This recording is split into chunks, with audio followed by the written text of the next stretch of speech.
কিংবা অবাঞ্ছিত ফোনের আতঙ্কমুক্ত পরিবেশে সুন্দর একটি সম্মেলনে উপস্থিত হতে পেরেছি এবং আপনারা সক্ষম হয়েছেন এরকম একটি সুন্দর সমাবেশ আয়োজন করতে।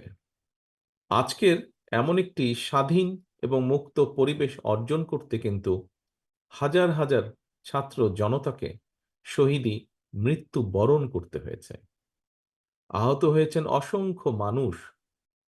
স্বৈরাচারের বিরুদ্ধে জুলাই আগস্টের গণ অভ্যুত্থানে কমপক্ষে ৬ জন সাংবাদিক শহীদ হয়েছেন। আমরা প্রত্যেকের জন্য আল্লাহর দরবারে মাগফিরাত কামনা করি।